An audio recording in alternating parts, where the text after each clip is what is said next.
Hi, everybody. Welcome to When We Choose. I am Maven, and we've got Carrie here. I don't know if it might be on this side. It flips it. So we are back. This time we are going to review a different dialogue, a much better dialogue, as I put in the title, between some women. We have Marti, who was in the last interview that we reviewed with the boys over on Porch Time. And she's mainly moderating it. And then Jared from the other one, his wife Morgan, is the one who is mainly dialoguing with me about this issue about reproductive rights. And she is representing, an ex-religious, ex-Mormon female pro-lifer. And we're just going to do a couple clips. So we're not doing the full interview. I do have that up on my channel, and I will paste the link. I think I've got it right here. And if you want to see the full thing uncut, except for some edits from Marti, but other than that, it's all in context, so there's nothing there. But today we're just going to go over, I think, how different it was. There's a definite difference in tone, I guess. Would you say? Yeah. And then Carrie's going to provide some medical insight to a weakness all three of us had. There were multiple points in the interview where we were kind of guessing about what actually happens for real and what goes on with certain procedures. So with that, I just want to say real quick, this second dialogue happened with Marti and Morgan because they were gracious enough to reach out to me. I'll play the introduction and they'll mention their channels, and I'll try to get those links in the description as well. But they didn't do this for content on their own channels. They really just did it to talk about this subject for me, for this channel, because that is the subject of it. It doesn't quite match what they do on theirs. So it was very generous of them to do that. And as much as it can be frustrating sometimes to hear something that that we disagree with, I just want to make sure, and I'm sure my audience will, but I will state it anyway. I hope that in the chat and in the comments, they will be treated kindly. And again, I just want to point out how gracious they were to reach out to me more than once to kind of get this to happen. So this was filmed originally in early December of last year. So it's been almost 6 months now. Anyway, so we're going to review it, and we might have Morgan back to actually talk some more about other pieces of it. So, okay, I think, did I cover everything? Yeah. Did you Did you want want to to? mention? I wanted to know, like, as a viewer and on this panel, when you left both of those conversations, like, just the tone difference you felt, if you want to just touch on it briefly, and Yeah. just like the way you walked away, because one of the things that we talk about in cults is you don't walk away with dignity. Like, you just can't walk away. And like, so walking away from each of these conversations, how did you feel in comparison? Great question. So obviously, I think we'll see this one went a lot better. It was a lot more civil. To be frank, I know that this was the intention, that I was brought on to the first show. I don't think the men are capable of it. I don't think they're capable of the kind of dialogue that Marti and Morgan and I had. Um, and even if that's what they wanted, I just don't think it ever could have been that, even without Flip coming in, if it had just been this, the rest of us. But yeah, so I felt, and that's kind of why Marti and Morgan reached out to me, was to basically try to have the conversation that was meant to have the first time. And so I think it did. I think we were successful. So after the first one, that was the first time I ever had really engaged publicly, specifically on this. I mean, I've touched on reproductive rights and just sexual purity and just women's issues in general, like in Mormonism, on Mormonism Live. But this was the first time. And when I was done with that first one, I had a lot of thoughts, and I kept kind of swinging back and forth between wondering if these men were my friends, which seem kind of wild having watched it last week, to think like, how could you have come away from that thinking that you could still? But I did. I kept swinging back and forth between having hope, like, yeah, this could work. It was a little bit rough around the edges, but like, I can handle it. And then other times being like, I don't think they're being genuine. I don't think it's useful to have these conversations, or at least not to try and have genuine dialogue, because the other side doesn't want to. And like I said, sometimes they want to, but they're actually not capable of it. But either way, whether or not they're capable, does it happen? And so, yeah, I was just thinking, just I wouldn't do that again, other than just to get content and clips and basically, I guess, to exploit. I just didn't think that dialogue could happen anymore. After this, I felt that it was successful, but I still felt a little uneasy and a bit frustrated in some ways, and maybe there's still more to explore from that, but that's how I felt. Makes sense. It Um, does. 'Cause as a viewer, 'cause I watched Mhm. both of these, and the first one, which I don't say that name anymore of that Yeah. channel.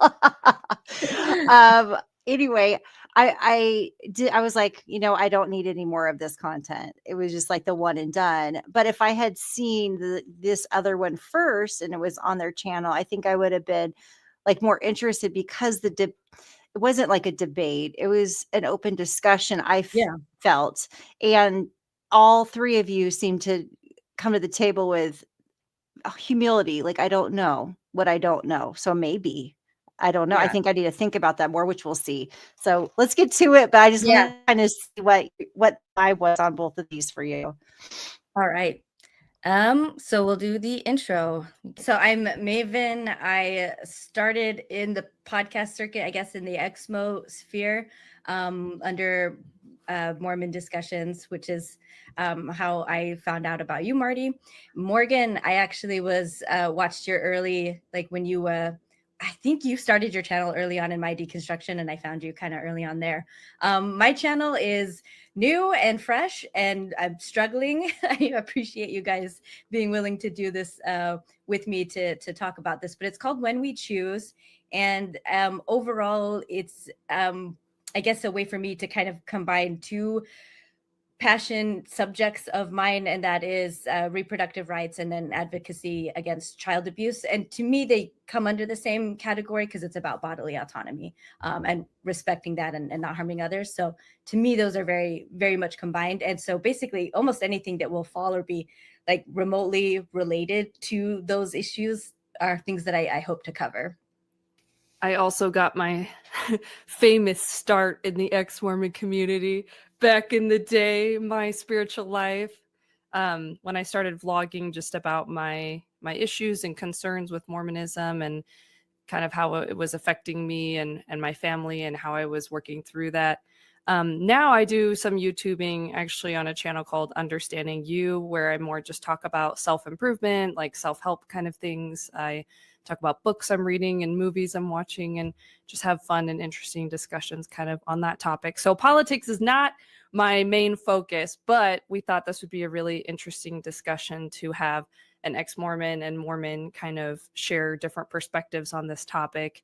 Yeah, so that's why we're here. Well, there's no Mormons here, but all Yeah, I ex-Mormons, was gonna right? say, wait. Yeah, Oh, we whoops. do bring Did an I say perspective. Yeah, two ex-Mormons sharing very different opinions? yeah. But we're going to start with kind of what your position is, and then the other side will repeat it back and then make sure you have it right, and then some questions. So let's just do that first phase. And once we get past that first phase, then I'll describe the next phase. So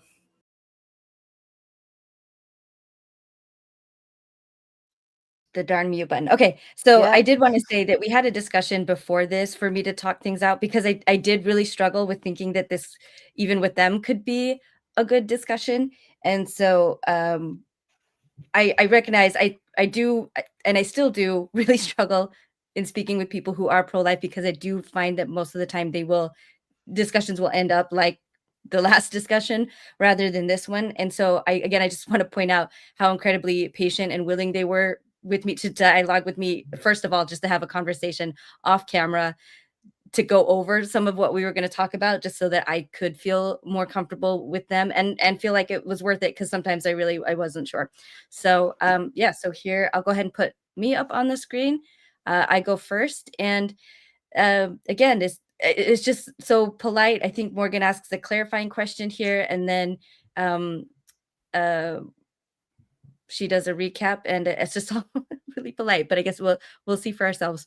So for me, an analogy of, I think, going from the so-called pro-life to so-called pro-choice is really, I think matches kind of the deconstruction experience from Christianity. A lot of the things that you previously thought to be based on facts and good morals often turn out to be wrong on both fronts. And it's only, kind of on the other side that you see the harm, and I guess why things that seem to make sense before, when you have more facts and data, actually don't. And just one example of that is how I hear a lot of people say that when they leave their church or their religion that they grew up in, that they feel that their morals and actions often align more with Jesus, and they feel more moral and like living according to their conscience than they were able to before. So it's kind of like that. My position on the pro-life movement is the same.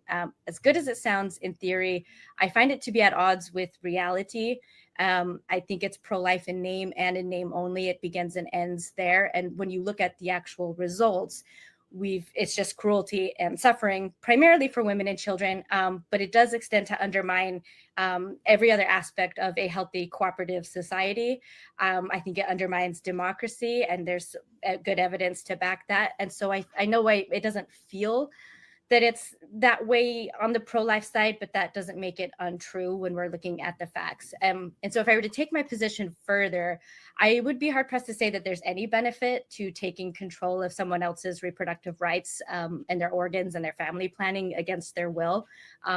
Even from the viewpoint of the unborn being babies and deserving full personhood, it's still ultimately a failure, because pro-choice initiatives that focus more on consent and bodily autonomy reduce abortions more than abortion bans do. So yeah. Now I get to ask follow-up, and then I try to repeat back, right? Yep. Okay, so I guess one clarifying question I would ask is, do you feel like there's ever a point where, and I think you answered it, because you said there's never really a benefit to taking control of other people's bodies. So you don't have like a line in the sand, like beyond this many weeks of pregnancy, I don't think people should be allowed to have an abortion or anything like that. Right. People have asked if that's something I would be willing to compromise on, and I kind of have like, like if it were, for the result of at least making things better and safer, like in the country as a whole, I would say maybe. But the reason why I'm a fan of no limitations is because the latest abortions are medically necessary. They're wanted pregnancies where something has gone very, very wrong with either the fetus or with the mother. And so I know, again, if we're talking about theory, like you could say in theory, my position would mean that someone at 37 weeks could go, and I changed my mind, I want to abort this baby. But the reality is that just doesn't happen. Okay, so I think if I'm hearing you right, you're saying in response to that you just don't feel like it's something that's really a concern, since it sounds like most abortions, which is true, like statistically, most abortions happen within that 13-week range. So you're like, Yeah, we don't really need a cutoff, and right. that ones that are happening that late are like medically necessary. So kind of like, I would hate if someone were to change their mind at 37 weeks, but you just feel like that doesn't really happen, so we don't need a cutoff. Is that kind of what you're saying? Yeah. Got it. In the third trimester, and this is also where I feel like the messaging on the other side is one that's like really gory. And it's like, if someone did change their mind at 37 weeks, then, doctors are going in with a scalpel and just like chopping it up and, pulling out arms and legs, from a womb, when really in the third trimester, when an abortion is necessary, it's almost always an induction, because the baby is not going to survive anyway, or it may have already passed, or just might not be viable. And induction, it has risks as well, but nobody's cutting open and doing like surgical abortions that far along. It'll be an induction, and the baby will, if it's not dead by the time it's birthed, it'll usually die very shortly after. Okay, should we go into some of your commentary before we go into her? That was a clarifying question, so she'll do the recap right after this. But yeah, should we? Yeah, I wanted to do just a couple of things to show here. And it's my first time doing this. Yeah. I think you had to come on Okay. again, so we might have to present um, the tab again on the screen because I don't see it. Oh, there we go.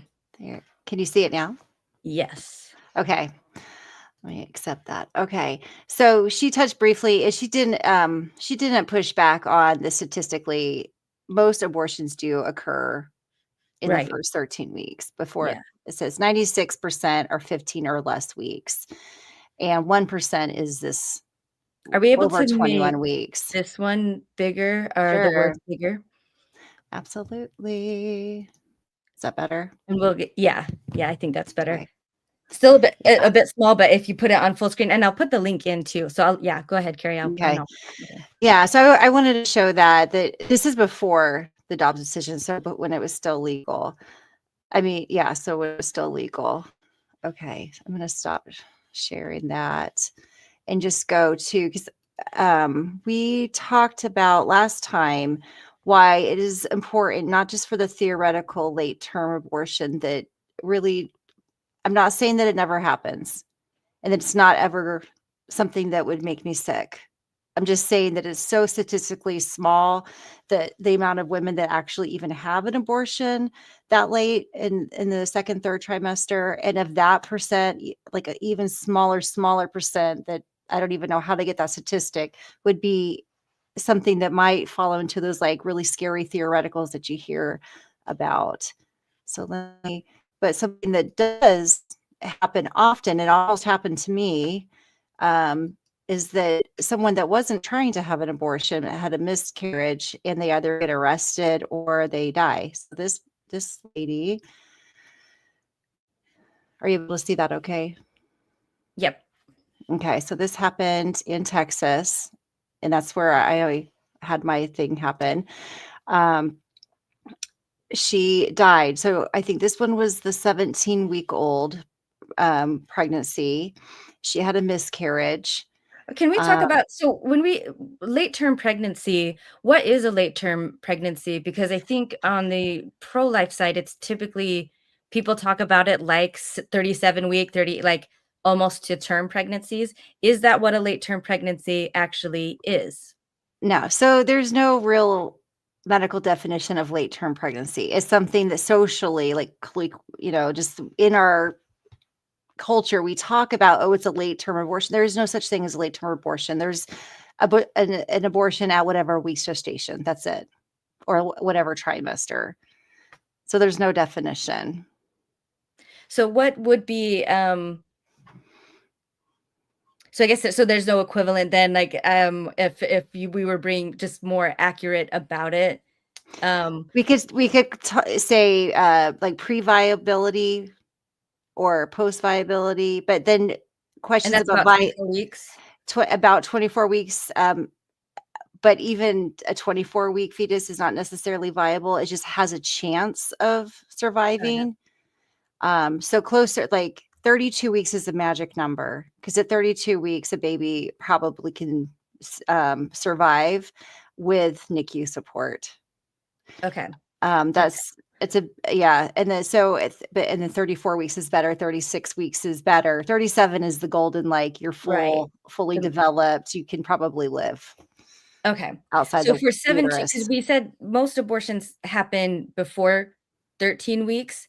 And so that is that what makes the 17-week one more like is this why they didn't want to deal with it in Texas was because it was 17 weeks, whereas would they have treated her better if it was 12 weeks? Do you think maybe? I don't know. It is Texas, so like It depends on who you yeah. get. That's the roulette of it.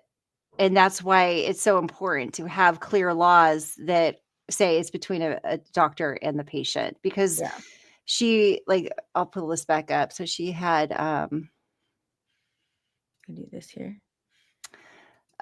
yeah, so she I see, this will be better when I get better at it. All good. All good. So oh no, I did the wrong one. I'm looking at the wrong one. Okay. Oh. So she So I've seen this before where a woman goes into labor, whether it's a fetal demise or just the the fetus isn't going to survive because it's too early in the gestation. So she was having a miscarriage, and then she should have, like it says in this article, they should have tried to induce that labor and augment it so that she could have this baby, but instead it was just sitting there at her cervix. And a lot of times when you are preterm, we don't really understand. This is actually, I talk a lot with my hands, so I'm gonna show you. Yeah. I talk a lot with my hands. So we don't actually know really what starts labor. We have some good ideas. There's so much about women's health and pregnancy that is still to be determined because we just really don't know what the mechanism is of starting labor. If we knew what that mechanism was, it'd be a lot easier to stop preterm labor that we don't want. So because the baby wasn't very large, because for whatever was making her go into labor, her hormones weren't strong enough. She should have been given something to help her, like Cytotec or something, etherprostal or whatever to try, or Pitocin to help her. Instead, they just let her hang out there until the baby died because they didn't want to have to, report an abortion or be a part of an abortion. And then she got an infection because that's one of the risks of having your membranes ruptured for over 24 hours. You can get septic and die, and I believe that's what happened to her. I think it says in the end of this that she died later that day. Yeah, 3 days after she delivered, she died of an infection.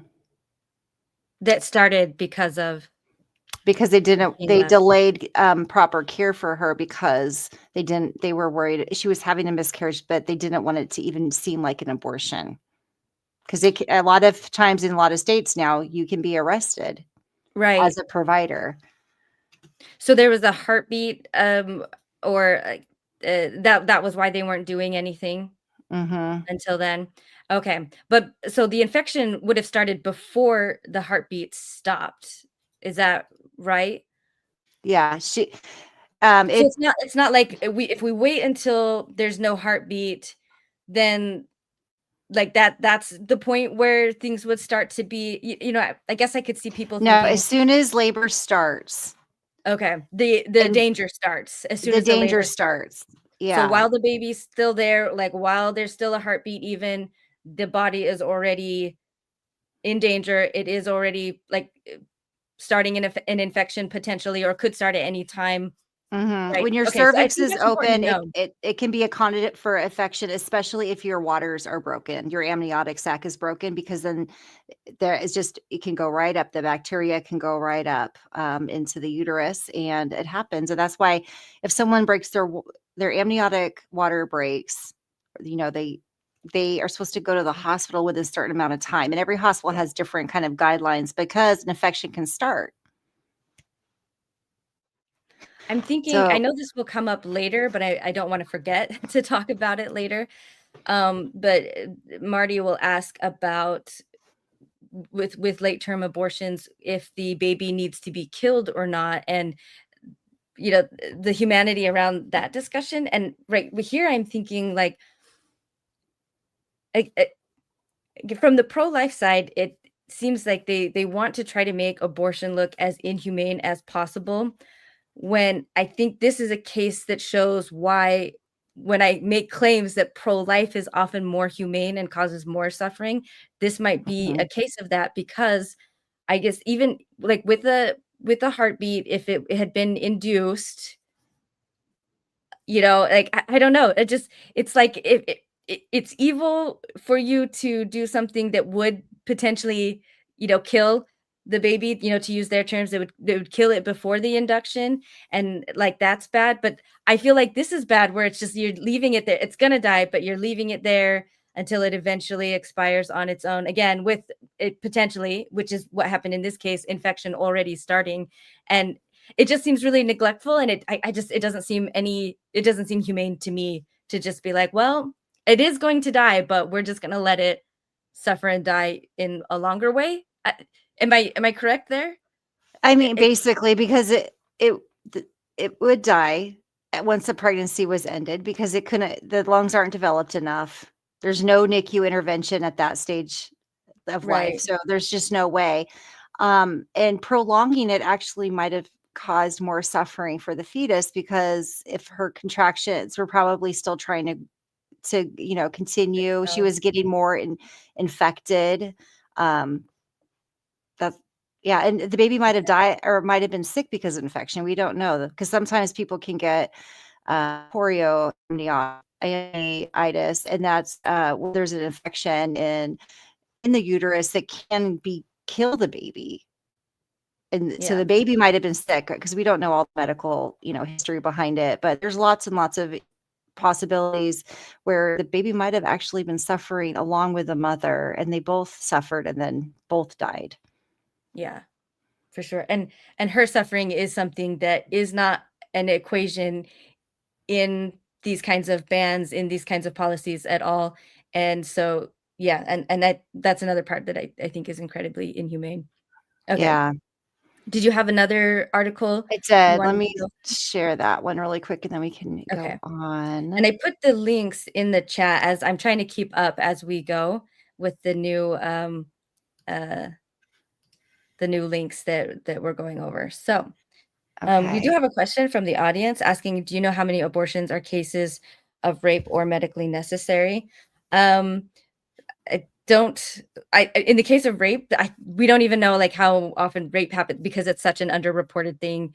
Yeah. And so many people will go decades often, especially like when it comes to child abuse. If anyway, so yeah, I think and I know women who were married who were assaulted by their husbands and who conceived children that way. And other than like close friends or like I'm a podcaster that's very far from them. I have nothing to do with their family, their personal life. There's no way that I would interact with, but they might trust me with that information that one of their children was born from this, but they absolutely do not want their children to ever find that. And as far as their child is concerned, they will take that secret to the grave. So these are the kinds of things that you have to, I guess, realize are part of the reality is we can know some things, but it will never represent whatever the true number is.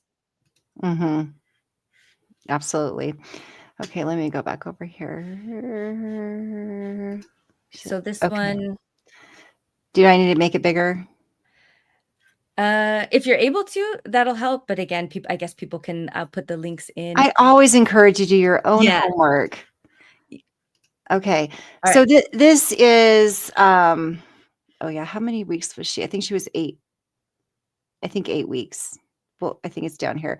But this lady, she had a miscarriage at home. And this is something that we don't have a mechanism for disposing of products of conception after a miscarriage. It's like most of them might go in the toilet. You might, go to the hospital and they'll do something with it, like go put it into medical waste or whatever. But what do you do with it? So she didn't know what to do with it. She didn't want to put it down the toilet. And so she's had this tragedy. She has the 19-week fetus, 19-week. Okay. And then she put the remains in a bag and put it in the trash. And then she got arrested. So I think for an abortion. So this is like, you might think, oh my God, how could she have put a 19-week pregnancy, products Yeah. in the trash? That sounds terrible. But honestly, you're not going to have a funeral. Like, this is a real problem that people have. Like, what do you do with it? Right. Right. And then And the fact that you can especially be 'cause arrested for having a yeah. miscarriage. I had a miscarriage because I've had 2 miscarriages. One of them was I had taken my 2 of my kids to Dallas for this like book thing. It was actually oh gosh, Tiffio's, The Fault in Our Stars. Do you remember when that was the big thing? I don't remember when, no. So it's just like a teenage, Bopper book anyway. Then they had a movie, but we were going there to see the author and the movie stars and everything. And I had a miscarriage while I was at this venue, 3 hours from my home, with like my 14 or 15-year-old and like my 1-year-old. I think she was 1 or 2. And so, Mm. like, what am I supposed to do when I'm Right. looking at I'm at a hotel basically, but I don't have a room or anything because I'm just there for the convention part. And then I had a miscarriage. And This is yeah. something, yeah, I think, I don't know if it was for abortion. Maybe this one was, but what I'm seeing more is for basically treating fetal remains as a body. And so, oh man, I just lost it in my head. The charge for um, just improper treatment of a Yeah, that's corpse. what she was. Yeah, Yeah, that's what she was that's what it charged with. is. Right. And so, but yeah, there isn't really, and often when they like try to elevate this, they want to make it so that for a miscarriage, you basically have to go through all the things that you would for the death of an actual a human being that was living on their own. And so you've got all these expenses for that, where how a body is treated when you don't have the resources for that. And often, like, if somebody else had died nearby, you would have to call a coroner. You would have to do it. There's all of these things. None of these things are set up for fetal remains, so you really are just left on your own. And yet, no matter what you do, because there was a woman that I think, was it this, she brought the miscarriage to the hospital because she didn't know what to do with it. And that makes sense. That seems like a reasonable, responsible thing. Yeah, if it wasn't this one, it was another woman who did that. And the nurse called the police on her. And so it's just like, there really is no win here. And that's why when we say, like, this is, abortion bans are never like pro women. They're always anti women. They always will target and harm women. This is the reason why it just puts women in a place that, like, they can't win. And then especially when you think, if you are looking at assault, or even just a young mother, teenagers dealing with this, especially with like all the additional shame and fear. Maybe their parents are violent, maybe they don't trust their parents, maybe they're in an abusive situation. this there's just a lot to heap on one person, and that just has zero resources to do anything about it, even less than an adult that knows more how to navigate in the real world. So Yeah, it's a issue. And like, I didn't know what to do. I didn't want to flush because yeah. it was like an 8-week loss. So what didn't look like, anything like a baby. It wasn't a Mhm. fetus even. But I was like that. I wanted that baby. And I was devastated, and I was so far from home. And like, Yeah. I fished it out of the toilet and wrapped it up in toilet paper and took it home and buried it in my yard. But I probably Mhm. would have gotten in Yeah. trouble for that too. Yeah. Because, but yeah. And if For I like took, improper disposal, or something like that. yeah, And again, like, it's meant to try to be more humane and make the baby more human, but when you're being arrested for like improper disposal of a corpse, I don't feel like it actually elevates, or really, I think it dehumanizes you and what you lost. I feel like even more. I don't think they succeed in that way either, to even honor the baby that you wanted, that you lost, because yeah. it's like, it's a charge. It's a charge of, yeah, Yeah, and anyway. just even calling it a miscarriage, like, when you hear, like, a miscarriage of justice, what does that mean to you? Someone did something wrong. So when Yeah. you miscarry a pregnancy, Huh. I never made that connection. yeah, Yeah. it's very, like, what did you do wrong? And that's what some of these laws are doing, is trying to figure out, not only did they abort the baby on purpose and now they're trying to say it was a miscarriage, but did they take any drugs that maybe they shouldn't Yeah. have, even if their doctor prescribed it? The list will go on and on. Were they smoking a cigarette? Yeah. Were they 8 weeks pregnant and didn't know it, and go drinking and then have a miscarriage? Was that the factor? Like, pretty Right. soon, so much more of a woman's life could be controlled because caffeine isn't best. Are you going to outlaw that in pregnancy? Right. Like, there's just, it's a huge rabbit hole that you can go down. And a And violation of privacy, because it opens up your health history. to a criminal investigation when it shouldn't. And when I had said last week, or on the interview that we reviewed, that it's based in misogyny, they really didn't like that. They really wanted to push back on it. But this is one of the reasons why, like you were saying, it already puts a woman in the defensive position, like as a defendant, kind of in the court of public opinion, not legally, but sometimes legally. But we're already starting with suspicion. We're already starting with, we don't believe this woman. We're already assuming malicious intent first. And then, and we're treating her that way. So she's already going through something difficult and horrible physically, also emotionally. And now we're going to add additional trauma and, again, just maliciousness from the legal side of things on top of what she's already dealing with. And then at some point when you're exonerated, if you are, then it's just like, oh, well. And it's like, no, it's not a well. No, it's not, especially when women are jailed. And that's another story. Maybe, I don't know if that one is one of the ones we're going to cover, but there was a woman that was jailed for 5 months for a miscarriage, but again, under suspicion of having an abortion. And then she was let out. But like, that's 5 months of your life gone. People can easily dismiss that by saying, well, she shouldn't have been having sex anyway. Right. It always comes down. It always ends up coming down to that. Yeah. Even when you bring it like, but this is a married person, or it was a wanted baby, or, anyway. Yeah. Okay. It's really sad. Let me get off my soapbox for a second. But No, this is what's important. Do we have another article, or do we want to? No, let's go. Okay. Do some more. All right. We are going to do, so Morgan is going to just recap. This will be really short. And again, this is something that guys, I think, couldn't do, because I just think, all right, this is more, I think that they don't realize how their background and, being raised in, even though most of them say they're not religious now, when their opinions just have always been higher than women's. If I pushed back, or if I said something they didn't like, they couldn't just sit with it and listen and recap it like Morgan does here so well. They just had to be like, oh, well, okay, but what do you mean? What? And it was different. It was not at all the same. So here we go. Here's Morgan. Gotcha. Okay, that makes sense. Yeah. Okay, so I'm just going to repeat back your stance, Maven, and you let me know if you're happy with the way that I'm saying it. You correct me if I don't say it right. So you had an analogy of comparing deconstructing like Mormonism, Christianity, and the pro-life, pro-choice movement. And you said that upon further investigation with more facts and data, you felt like it was very self-evident that the harm being done with the pro-life movement was far more than you had ever realized, to the point where it convinced you that pro-choice would be better off, for everybody.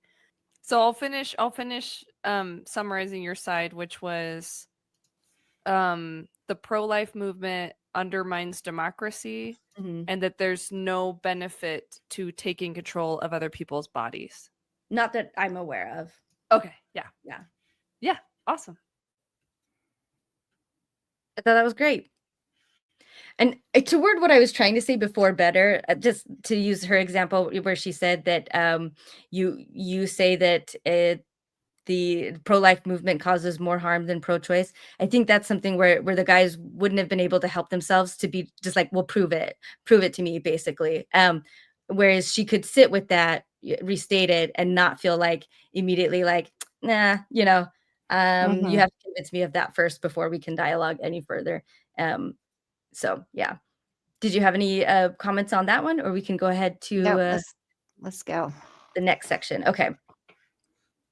So in the situation that an abortion procedure were going to happen, say at 37 weeks, and you're saying that it's usually just an induction, if it involved also some procedure before the induction that killed the fetus, even though the fetus could be viable, would you be against that? So the feeling I'm feeling is I dislike that, but I still, it's none of my business. So I would not say that we should legislate that. Okay. I think I know where you're coming from, because your whole thing is like, you don't want to draw any line where someone wouldn't be able to have it if they needed it.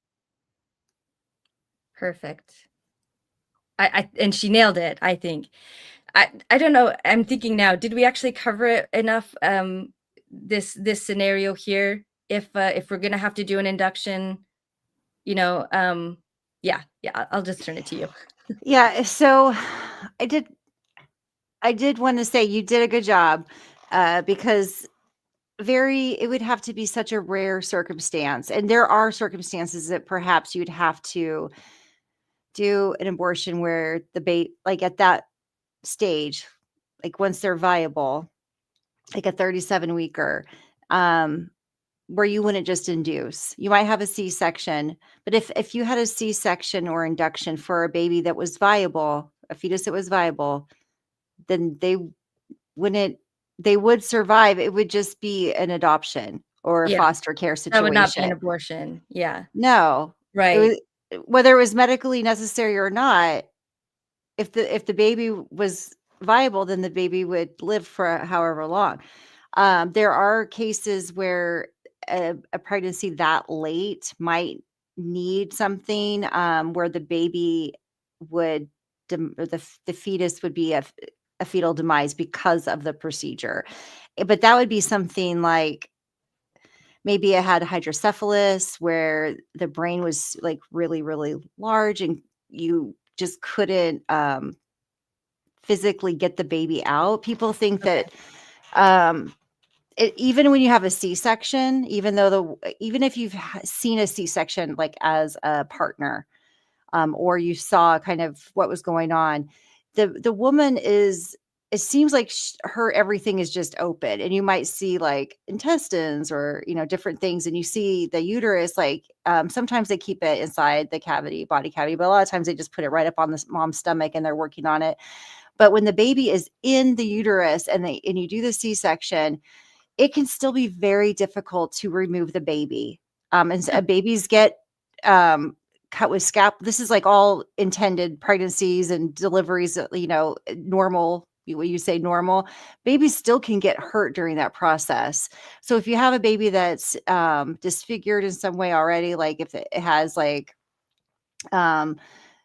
maybe it has spina bifida, or I saw one that had the heart was completely outside of its chest.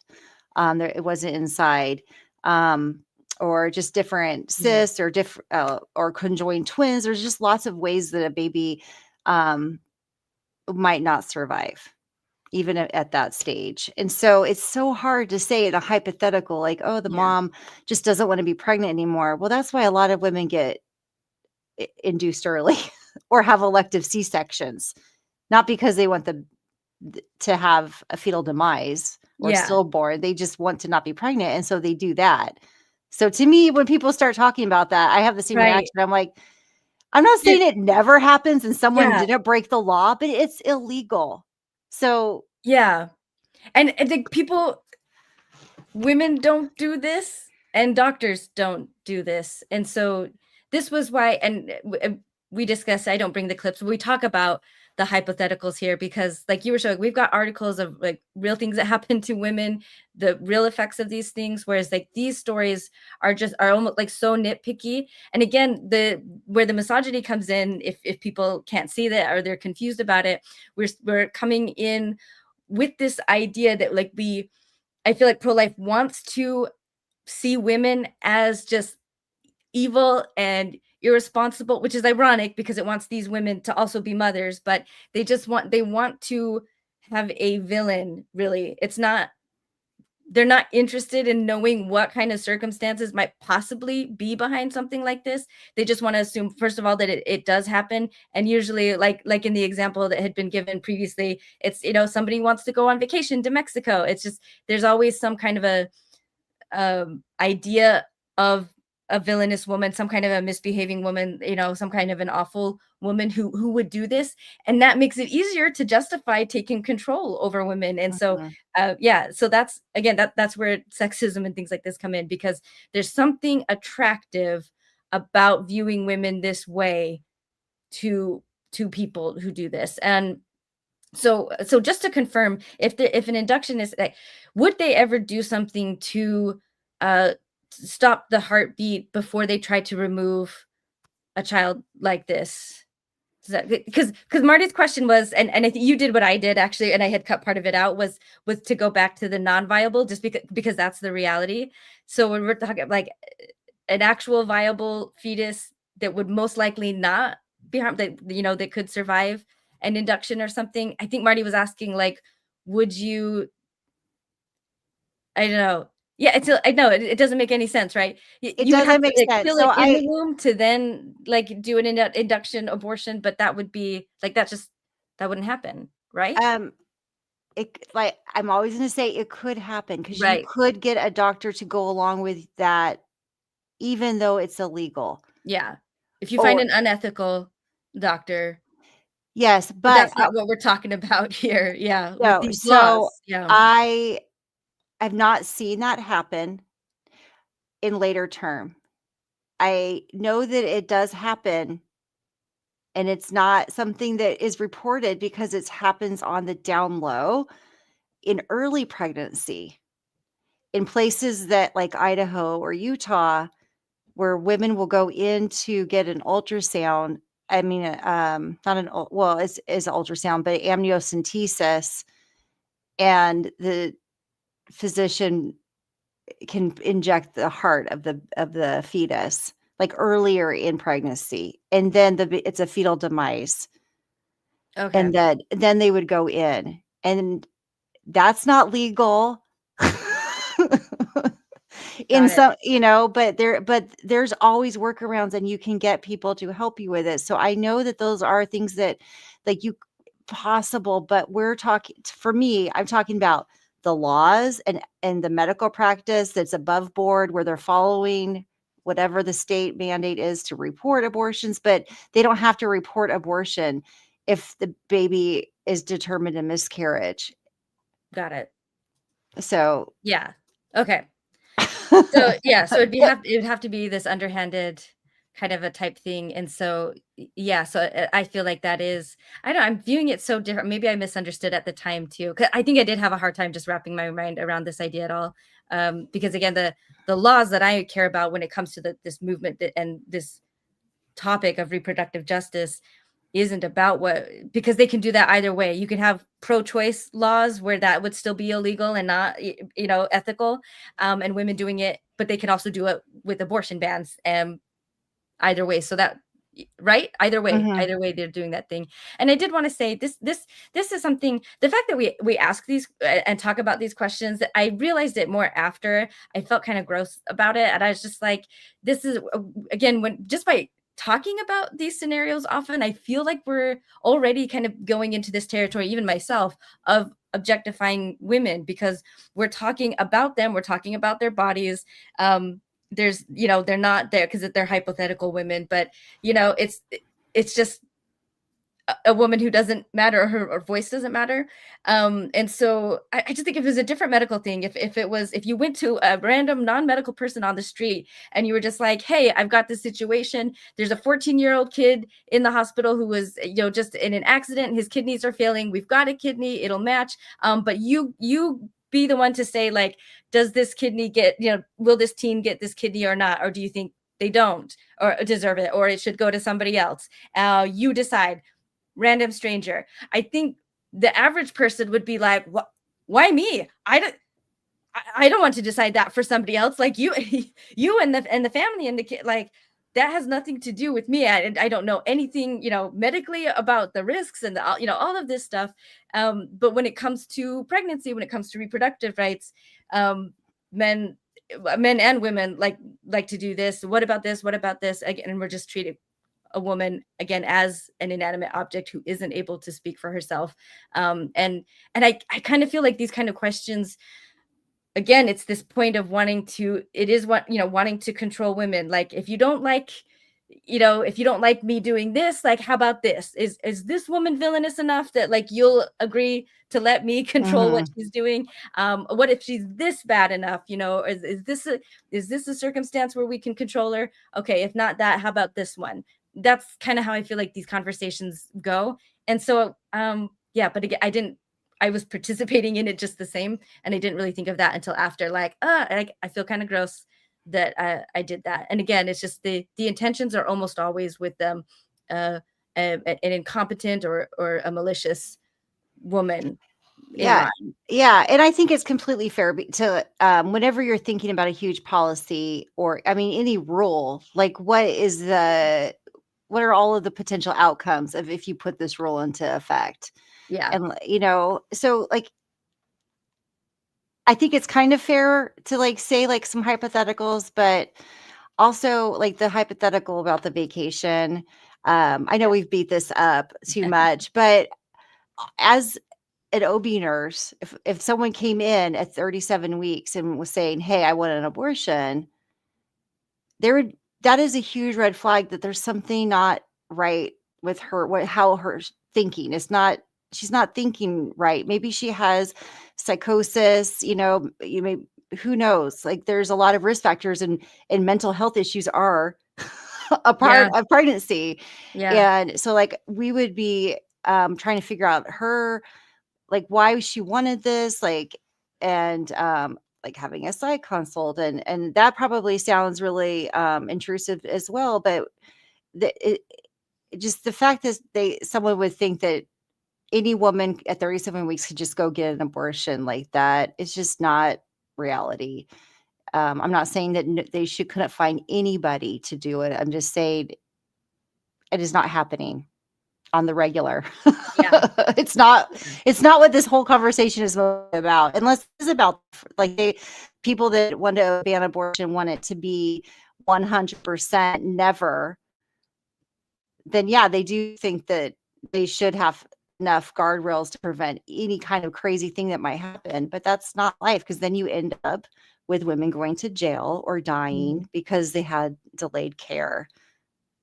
Yeah. I want to say for people who are pro-life, but with exceptions, or they don't view themselves as one of the like extremist pro-life. The thing is the most well funded, that it's the Heritage Foundation. It's behind Project 2025. All to me, from everything that I've seen, so I'm open to evidence to the contrary, but all the information and the data that I have right now, more or less, all pro-life roads of any kind lead to Project 2025.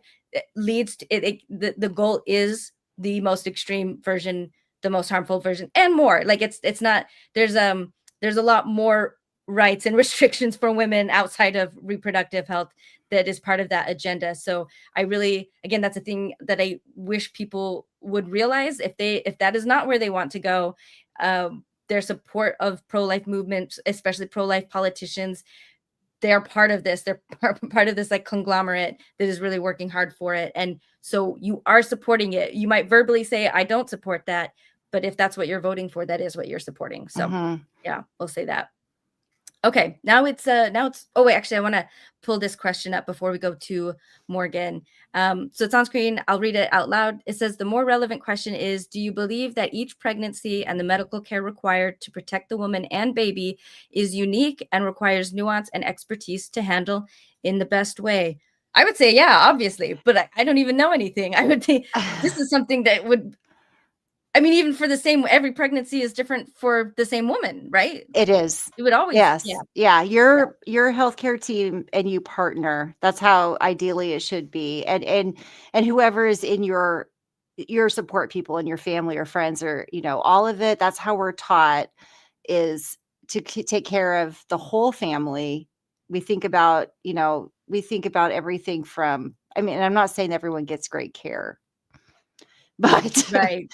we're looking at, do you have a car seat to take this baby home in? Right. Do you have resources? Do you need to follow, like, what's your birth control plan so you don't come back pregnant in 6 weeks? Yeah. We're looking at the holistic person and all the choices.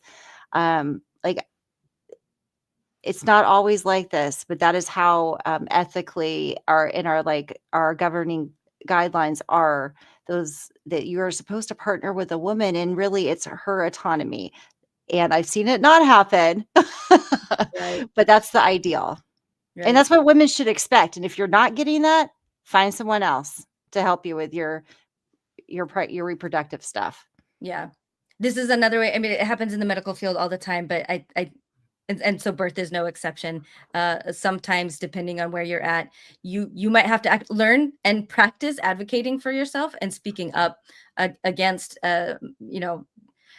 not medical advice, but against the team if they're not respecting you and your choices for this. And that was which we want to do an episode on someday. That was what your was it your thesis was on, was choice in these birth matters.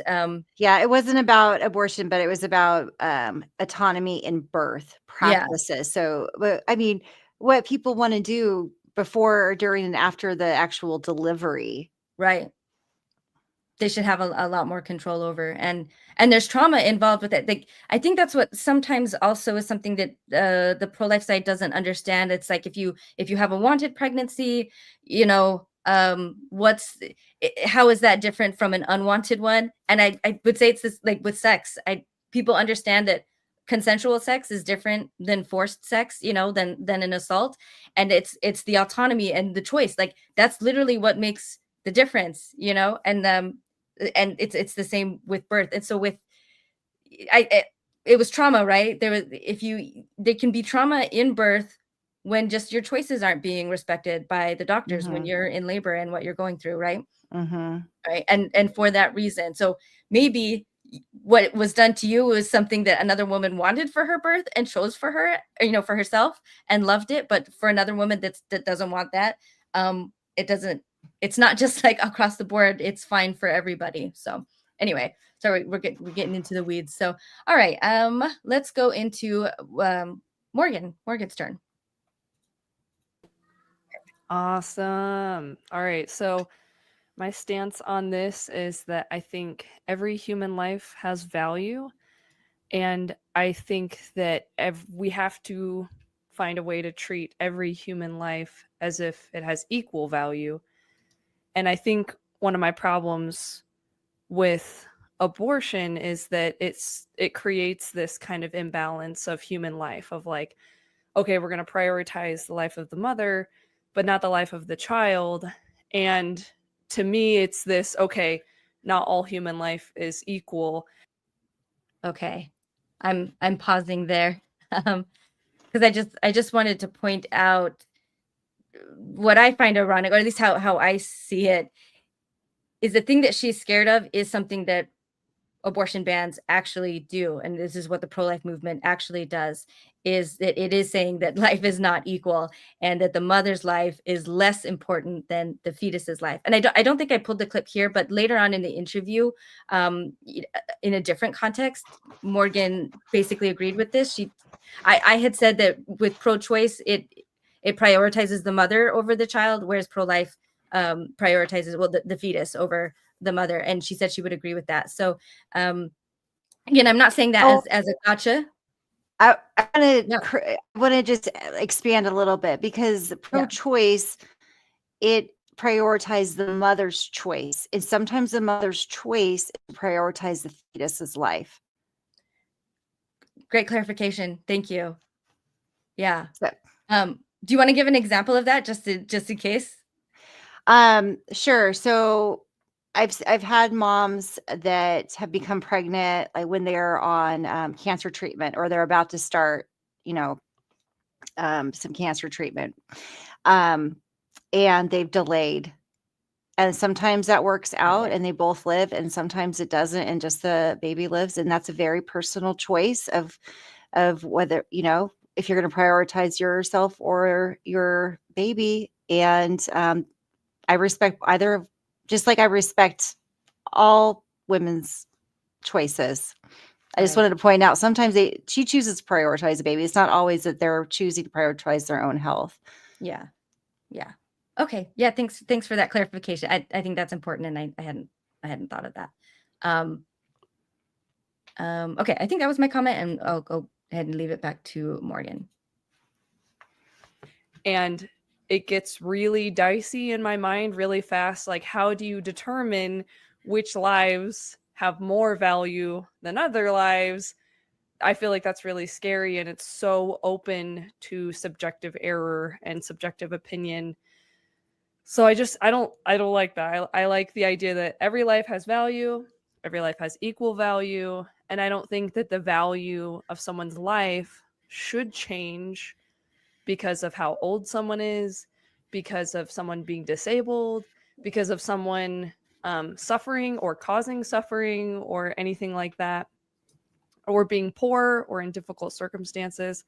I just don't think that that should alter how we treat that human life, and especially with regards to the law, because I think that's the purpose that we have law and order, is so that we can protect all lives. I'm going to pause again here. This just occurred to me again. I didn't catch it at the time, but I feel like part of what is feeling so scary for Morgan with the subjectivity of these circumstances is, and I don't think she realized, is she's coming at it from a pro-life paradigm where it's other people are deciding that. So we're deciding that poverty in general, like, can be applied to other people for whether or not they get an abortion. And, but it's not so much that, but as in those are individual factors as to why we should trust the person whose life it is to determine, whatever the reason is for themselves. So we're not saying across the board, if the fetus is looking like it's going to be disabled, that we're just going to say like, nope, that's an abortion, because again, and I think it's just the way that she's talking about it. That's what makes me think that she's coming at it from this point of view of we're deciding for somebody else. And I agree. I just feel like she's so close. That is the thing that makes it scary about this in general, about the pro-life side, is that it is deciding these things for other people.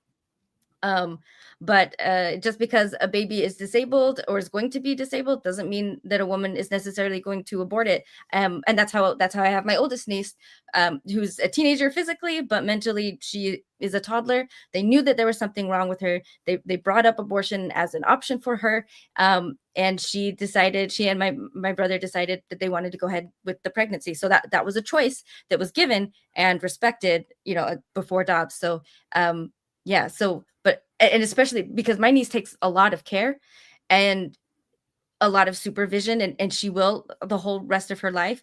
And I love my niece, and I have been her like primary or daytime carer before while her parents worked. I was her daycare more or less. And I still would always respect another woman's choice to not have a disabled child, because I know what it's like, and it takes a lot of resources. And if you don't have the resources for it or the desire for it, then the safety of that child can't be.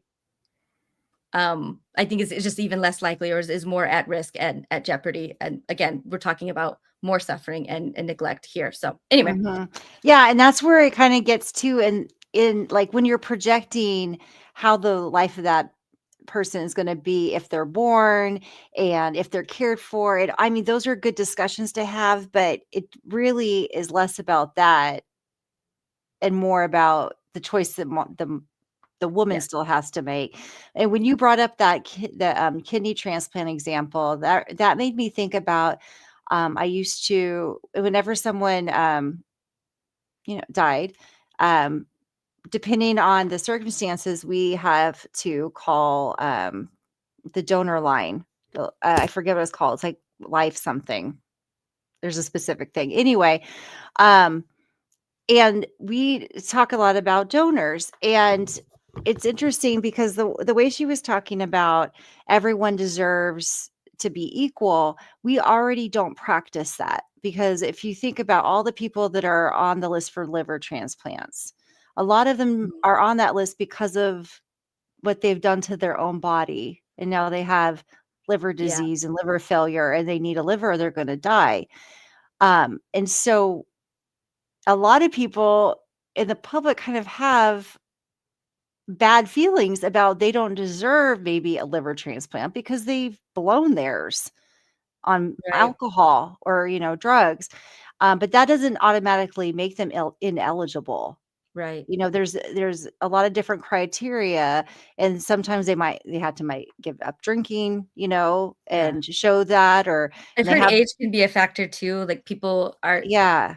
they would rather give a kidney to a 25-year-old than a 65-year-old because Yeah. it will extend the 25-year-old, hopefully their life longer than the yeah. Yeah. So there are Those all are good these points. checklists. So we're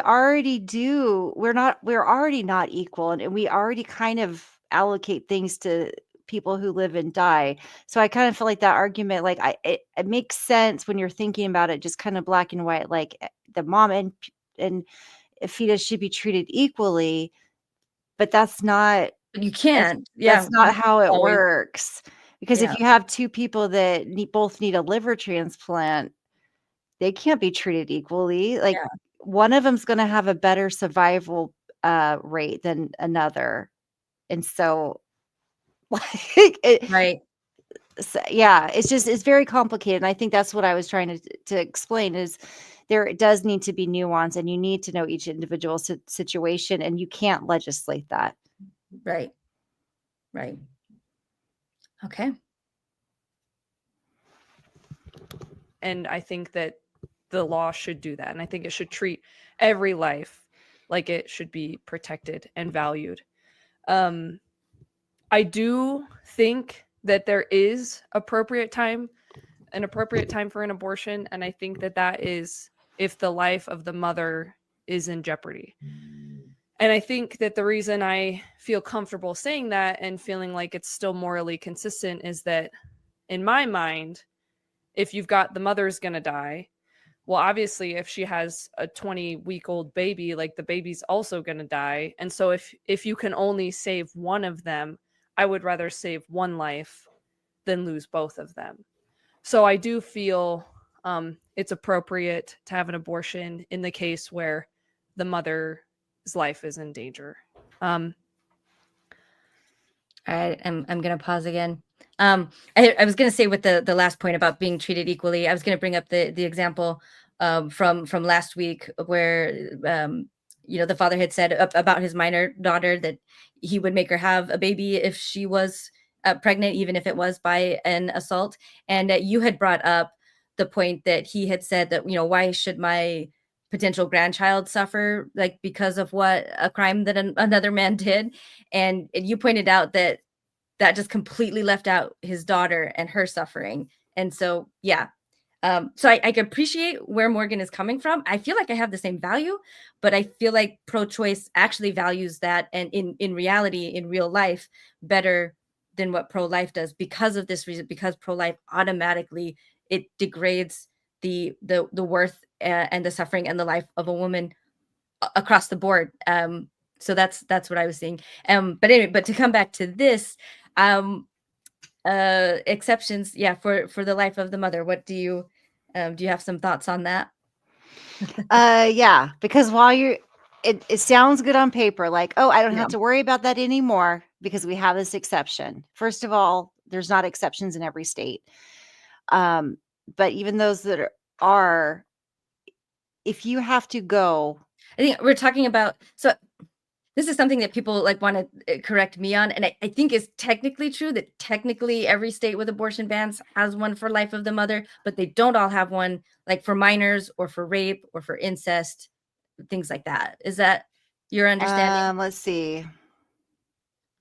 But I guess I mean that's just to do the technicality, because I mean what you're going to talk about anyway is the reality, which does Yeah, not match what the law is prescriptive. It is not descriptive.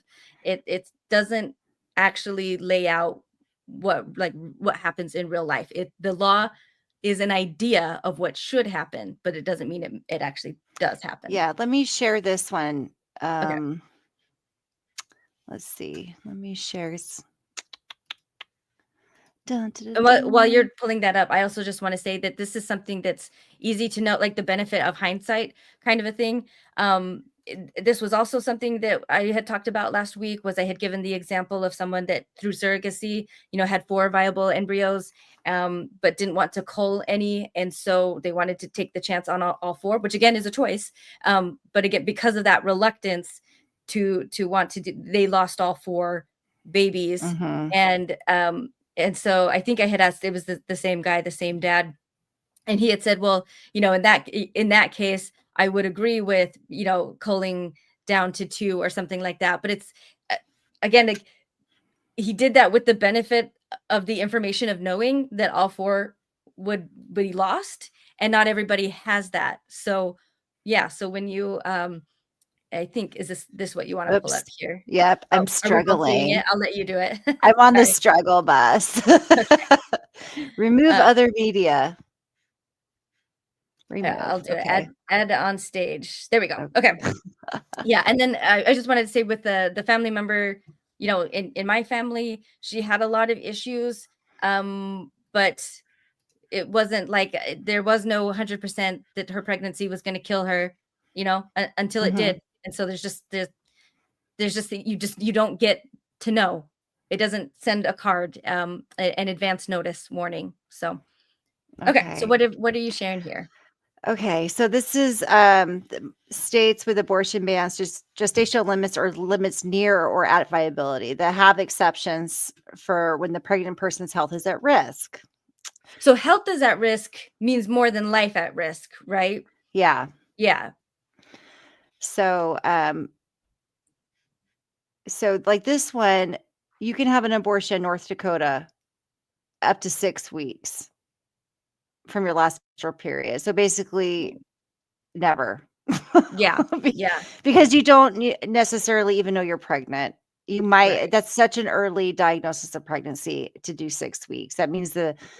the the pregnancy is really only 2 weeks old because it goes from Got last it. menstrual period. Um so that, like in Wyoming, there's exceptions for life and physical health, but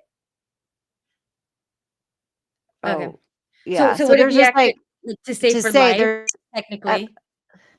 yeah, so life, lethal nominees. So there's just different, it's different wherever you go is the Yeah. point. And like how do you know, like you were saying, in Right. Mississippi, if your life's in danger, how do you know if it's just your health versus your life?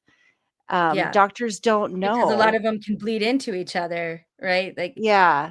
right. It's sometimes it's if you don't end the pregnancy, then your life is in danger, but you Yeah. don't know at what point. Right. But And it's not in danger specifically yet. So it's just kind of this whole, like, how close, and when the more pro-life a state is, the closer you have um, to be there. mhm. Okay. Yeah. Anything else on that? Well, I get, yeah, just blah, blah, blah. Exceptions in general don't work. They're not real. And so I think, if you truly want somebody to be able to get an abortion for any of the exceptions that you approve of personally, which again, we're already getting into, like, everybody has different views of what, even Morgan, of what she thinks is approval worthy and versus what other people do. But the fact is that even in those cases that you agree with, abortion bans put barriers and red tape in the way that prevent people from doing that, or adds unnecessary harm and suffering and delay and danger for something that, if you weren't trying to control what everyone was doing, then they would be able to get immediate medical care, as soon as they need it, without having to jump through red tape and red hoops and hoops. So I think, again, this is just something where it's lip service. It's lip service to sound better, to try to seem more humane, when really the reality is the less or least humane one.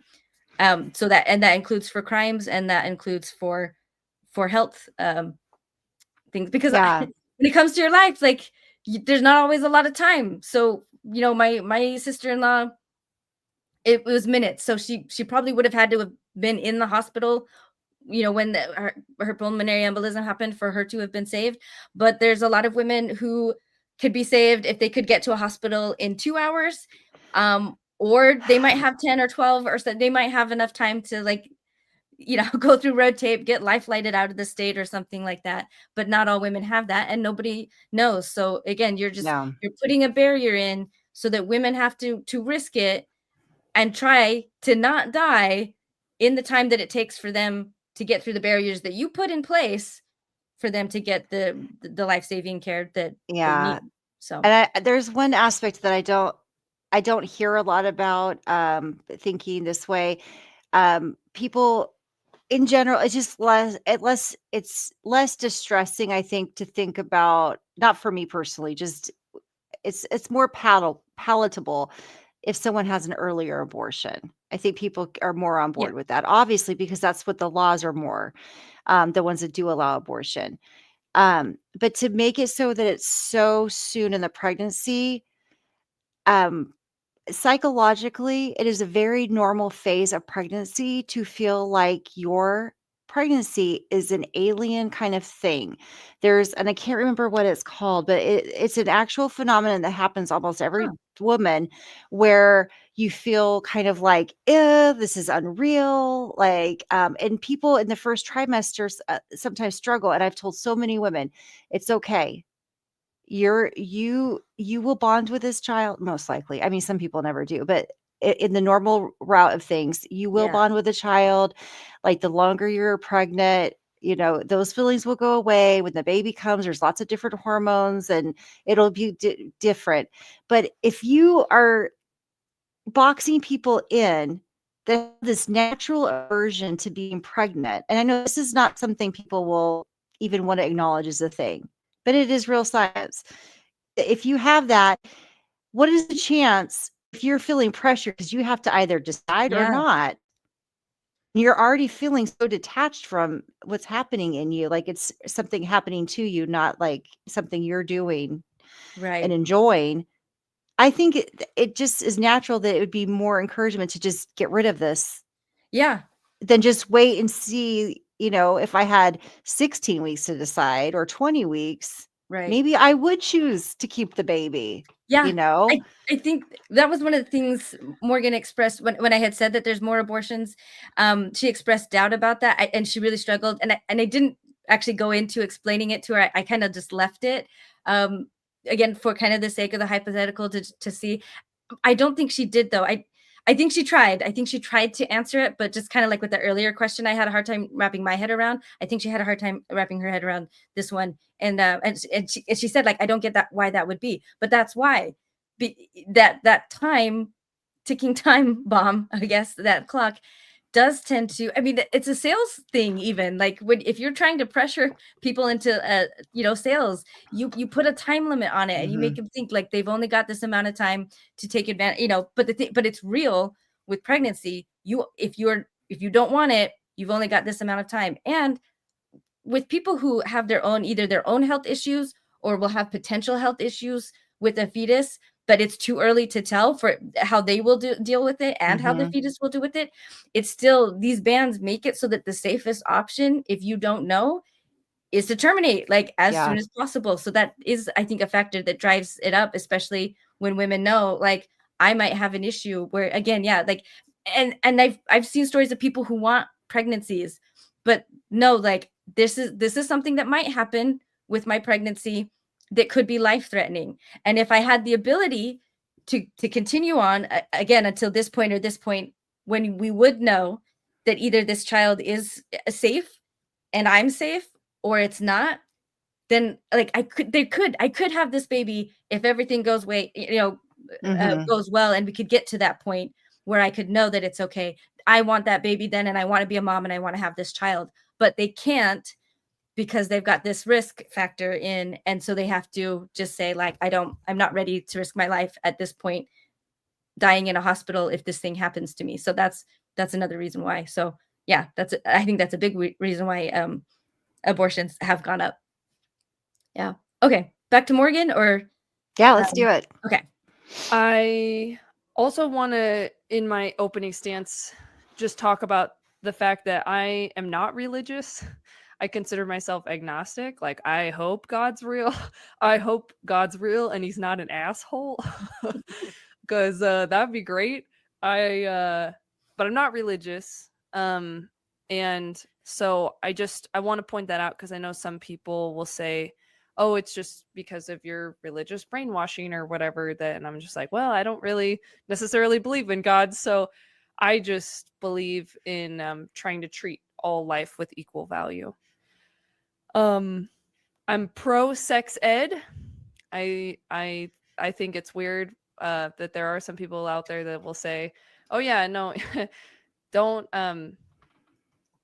teach your kids about, don't let your kids learn about sex ed in school or whatever." And I'm like, I think you should teach it to them at home. That would be better, but they should be taught it regardless. Would be great. I think that they'd be better off. I'm also pro birth control. I don't have any issues with birth control.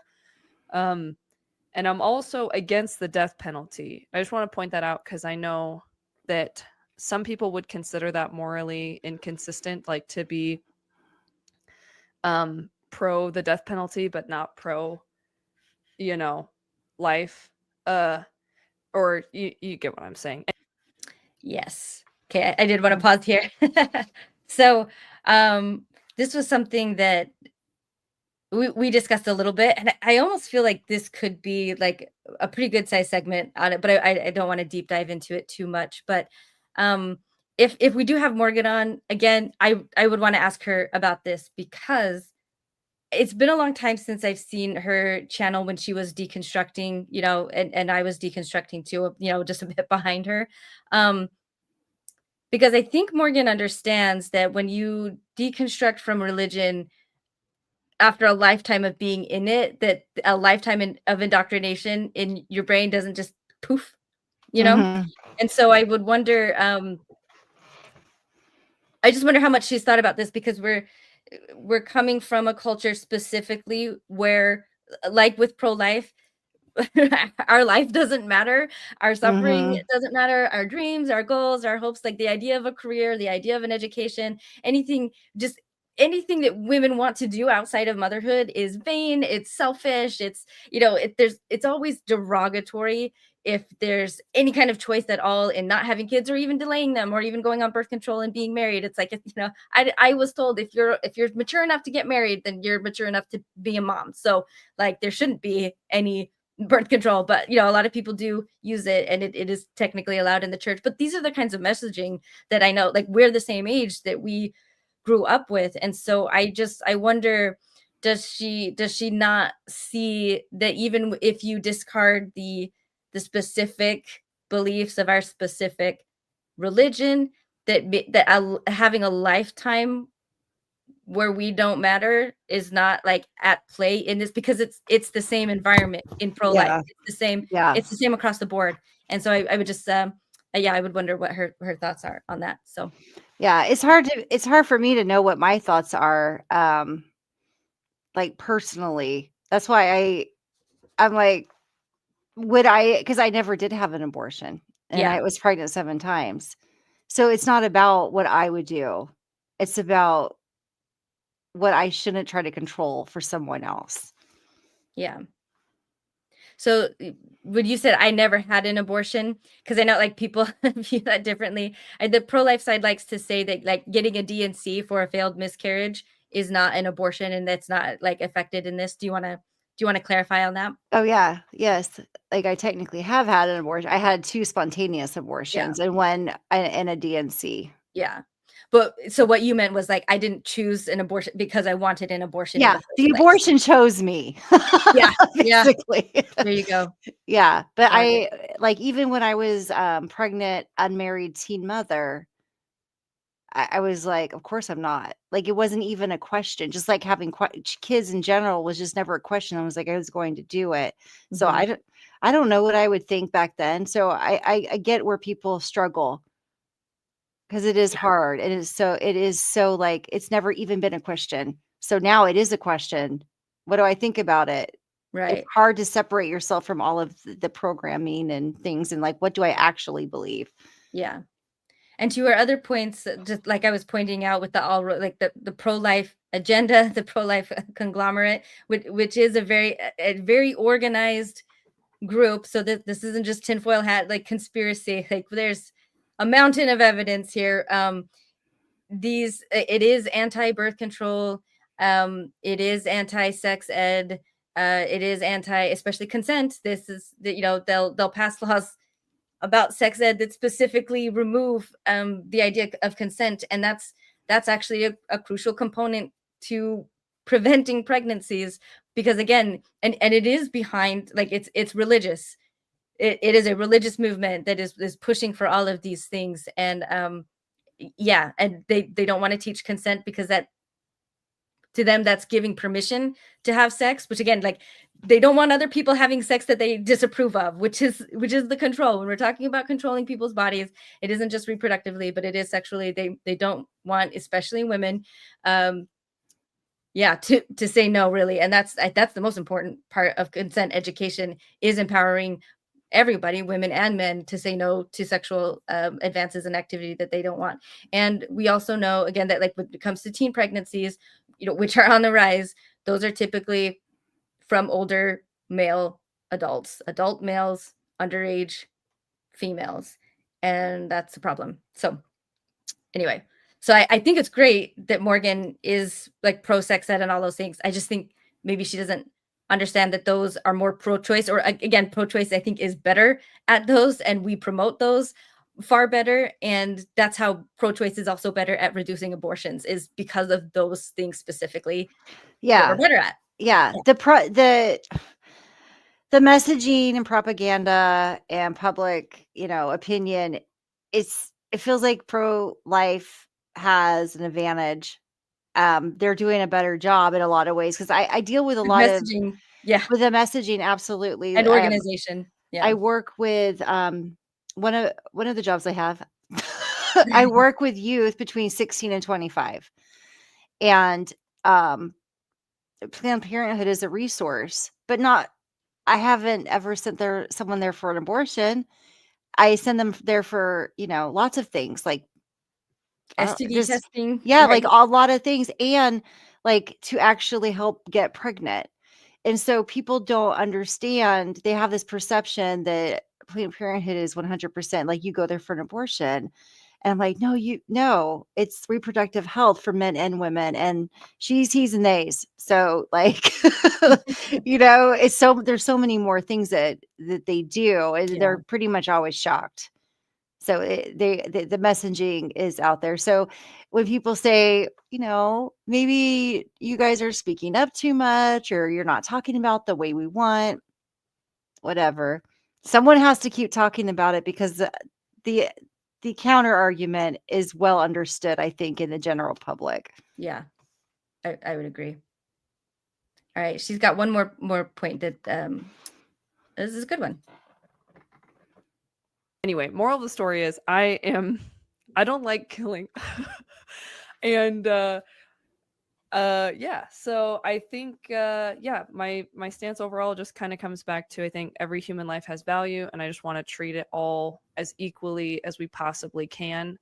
And I think a lot of this is kind of founded too on the idea that, in my mind, like, when I think about I don't want to make this like too emotional, but I'll use my brother as an example. Like, I remember when my mom was pregnant with my brother, and we saw the ultrasound, he was like, 14 weeks or whatever, wiggling around in there. And I was just thinking to myself, like, as I've gone back and forth about pro-life and pro-choice in my adulthood, I just remember thinking, like, at 14 weeks, that little wiggling baby was Parker. He didn't turn into Parker after he was born. He was Parker back when he was, a 14-week little jelly bean. And it's hard for me to conceptualize anything other than that. Because I just, I guess I just like to think that life has to start somewhere, right? And it's hard for me to think of drawing the line anywhere else other than conception. So yeah, that's my little opening stance. Awesome. Okay. I just want to agree that I also dislike killing, which is why I like I always want to support women who want or need an abortion for any reason, but just knowing the fact that I like our stance and our policies reduce abortions. Mhm. That is something that I like. It's not my business, I think, to like it, but I do. So yeah. So Yeah. I agree with, like, most of what Morgan is saying here, but again, it just, Yeah. No, and I as a mom, I get emotional too. Like one of my kids sucked his thumb in every ultrasound picture, Aw. and It's cute. he sucked his thumb forever after, like for years and years and years. Like Oh, so you're like, it's not cute anymore. I know, That's but okay. like, and you Yeah. feel the move, and so I was very connected, and I've helped thousands. Like I have no idea how many families come together through birth, like, and it's magical and I love it. So of course, I also do not like killing. Um it's not something that is my goal, is like, oh yes, I want more and more abortions. I'm very focused on the entire issue, not Yeah.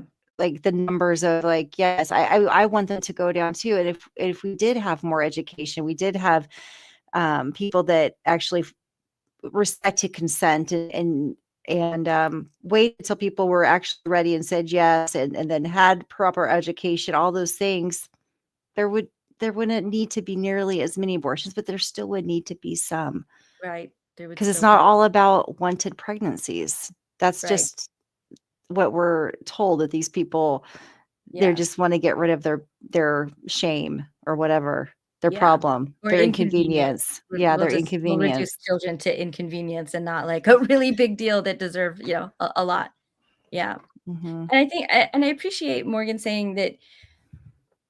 I understand her saying like this little, little teeny bean, is this person that she has come to love later and know, and say, like she said, like Parker, right? He didn't turn Mhm. into Parker later. I would disagree with her on that, because he did turn into Parker, who everything that she knows Parker is through her direct experience with Parker. So yes, he had started, he was growing, but none of the interactions happened while he was still forming, while he was still in the womb.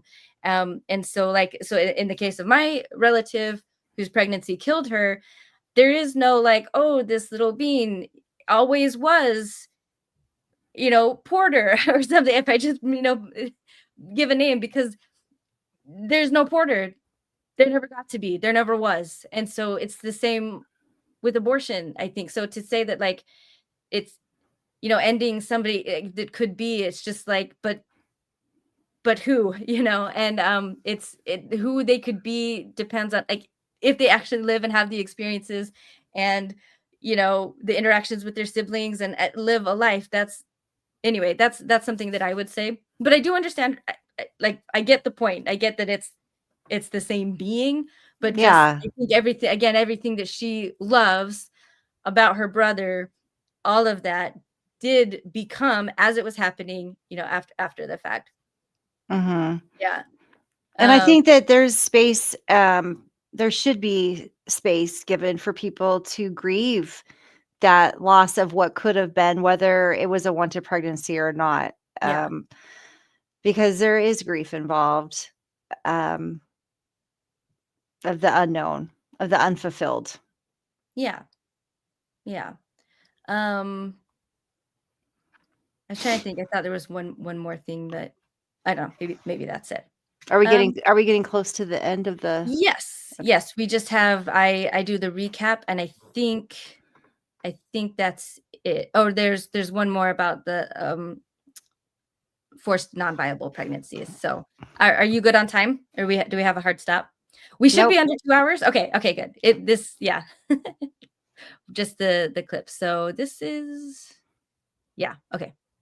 This is an intense topic. So I'm Yeah. just like, Yeah. oh. And I'm glad I took it, and this is only just from the first half of it that I've taken these clips. And I'm glad we're doing it this way rather than listening to the whole thing. The statement first and then clarification. You Either can way, ask either clarifying way. questions while you're restating if you need to. That's Okay. totally fair game. No, Yeah. I feel like I understand. I was trying to take notes too. Cool. But I see where you're saying that, I guess it's scary for you that if we're saying that a fetus is worth less, as a life than the mother, and then, and even in cases where, not non-viability, but where there's disabilities, things like that. I know some people feel like that sounds kind of like eugenicist, basically, and so that's that's what I was hearing from you. There's this kind of this fear of like, what's the slippery slope in deciding like what lives are valuable and not, right? Yeah. Yeah. Thank you. Okay. And then I don't know, I feel like I understood everything else, but Perfect. I also feel like I should state it just to make sure, I guess. I don't know, like, yeah, life has to start somewhere. I would agree with most people saying like you kind of either view it as conception or birth. From my position, it actually doesn't matter. All right. I think I would actually kind of take that back a little bit with the idea. I think that's what it was that she had said that I was going to say something about like that life has to start somewhere. I mean, maybe, but even like scientifically, with medical professionals or even biologists, they will. I said you have to do it. That's just like a human thing that because there's so much gray area in between, we tend to gravitate to one extreme or the other, either conception or birth. But a scientist, as far as I am aware, everyone that's got any kind of training in this kind in biology will not put the line anywhere, including at conception. Or anywhere in between. It's science, and scientists in general are a lot more okay with nuance and not viewing things black and white, which is I think what the pro-life side does here by saying like, look, at conception, it's a human being and it deserves personhood. So yeah, scientists typically are not that rigid and are a lot more open and fluid with definitions. Just yeah, because Yeah, they're 'cause not it's the same. Things emerging. change, Yeah, we and they don't change know. substantially. Yeah. Even viability, the line of viability has changed. Like as we gotten more advanced, and it went some like you can have maybe even a 22 or 23 week gestation, uh maybe be viable. And so there's like a lot of ethics, and we go back and forth about it and kind of move the time along. And then but what it comes down to is each individual baby, because each individual fetus it might be, a few hours more along, and the lungs are developed enough to go be intubated, or there is a lot. And just like I said, we don't even know for sure how labor starts in a woman, like Mm, what the mechanism of action is. We just have a guess. So there's a lot of gray area. yeah, yeah, makes sense. Um, and then for me, when I say like I said I put it at birth, I'm not saying that I think life starts at birth. I don't have a position on that. I also don't feel like I need to. For me, when I'm saying birth here in this interview, like if I were to clarify my own statement, it's this is like where the legality goes and where we start treating somebody as a human being, as a part of society and deserving of rights that everybody else has, is when they're no longer using another person's body to sustain themselves. So for me, yeah, I'm not saying that's when life starts. I understand that, you know, before that it's viable, that it can exist on it, so I'm not saying like, yeah, anyway, I think people get what I'm saying. Okay, this will be the last clip, and for us, yeah, and we'll be getting your medical advice from it here. Hypothetical, there's a pregnancy that happens, and we'll say it's earlier on, but they know that the fetus is not viable, it's not going to survive. But the body will carry without an abortion, the body will carry it, and then it will just be born dead. Would you have a problem with an abortion at any point when they have that information that it's not going to be viable? Like And we're 100% guaranteed. 100% guaranteed. Yeah. I'd be This fine is with a that. hypothetical. Yeah, because And then, yeah, I'd be fine with that. but not 99%. No, yeah, I would not be fine with 99%. Good question. Good question. That I just got to say too, that's another thing that like, can you know that, Carrie, as a medical professional, the difference There between a 99 and a 100? No, because there's things that just happen that we just don't have an explanation for. Sometimes babies have tumors in their brain or in their body. They have weird things, and then by the time they're born, their body has already repaired it, or it's, dissolved, or there's just so many things. And we do a lot of percentages. Like if you have, like, we do this just for regular deliveries. If Mhm. someone wants to have be induced early because they're tired of being pregnant, we call it that they're tired of being pregnantitis. Like, Or they've got maybe a health condition or something that's being exacerbated, right? Yeah. yeah. I Yeah. mean, I wanted to be induced early. I was actually induced on my due date with my second child because my husband was going back to the military. Like, he was only on leave for like 1 week, and it was the last day of his leave, and I begged and begged and begged, can I please do it? But Yeah. there was no guarantee. Like, that could have caused an issue. So Mm. they still allowed it, but they said, hey, but these are the risks. You should Right. kind of just let your body do what it's gonna do. You've already had a baby. There shouldn't Yeah. be any delays, and like, your body's starting it on your own. But I pushed But for they that gave and it I to, got yeah, it. so that your husband could, the dad could be there. Yeah. That was Yeah. supposed to happen with my niece. She was scheduled, she was going to be induced on a day. My brother was in the military, and he was overseas at that point. He was in Afghanistan. And so he had his leave already scheduled to be there, I think, a day before the induction, and then to have the rest of that first week with his baby before he had to go back over. But she had other plans. My niece came a month early. But yeah, my brother missed it, and it took him 2 days. It took him 2 days to get him. I felt bad for the guy, like, to just be like, sitting around, and I think Germany was a layover, kind of a stop in one of the, and just having to be like, I have a kid now, yeah, I know. anyway. But the good news is, like, because it was emergency medical leave, my brother actually got a whole month. And she was in the NICU the whole time. She was there quite a long time. So he actually got more time with her. But anyway, that's a side story, I guess. But yeah, yeah. So Yeah, you just don't know. Even in the best yeah, circumstances, you just can't guarantee. And even like for all the different kinds of medical conditions, someone will ask me like, "Hey, I have kidney disease. Like, should I, eat salt or I'm like, "Ugh, right. it really just depends, and it depends on what you want to live with." Yeah. And And so, if we do get Morgan back, I would want to ask her about this, because when she was like, but not 99%, I would want to say, first of all, are you, um if we were to really imagine it, would you be comfortable, like, standing over another woman and deciding 99% isn't good enough for her, you know what I mean, to get what she needs? Would you be comfortable, watching that and saying, no, not till it's 100?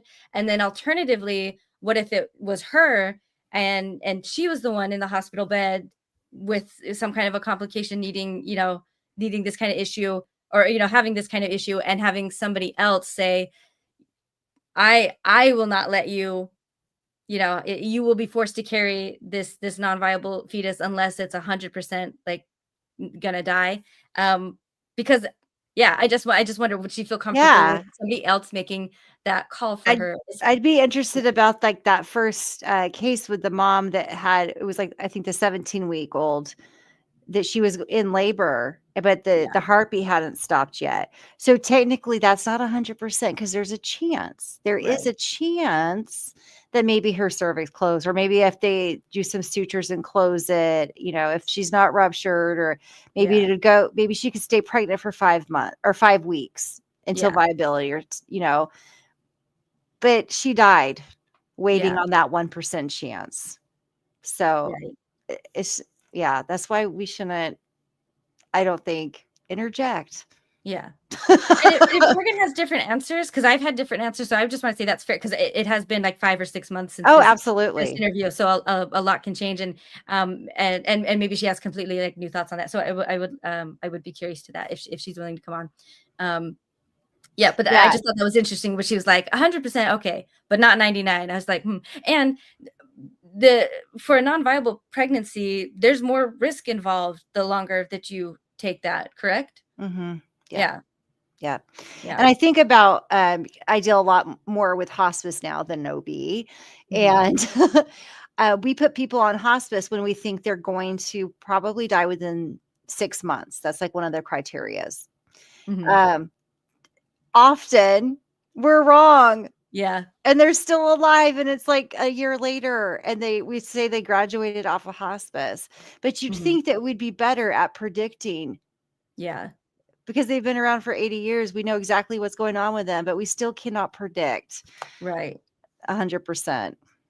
I worked at a rehab home, like it was a little like in-home kind of facility. So not, yeah, it was a lot more cozy. And this didn't happen while I was there, but it had been told about the oldest resident there that they had called her family. It looked like she was like in death throes. She had kind of like the things they described, like the rattly breathing. Mhm. And there were nurses there. I'm not and have never been a nurse, but there were nurses who have seen this. This is their specialty. They recognize it. They called her family.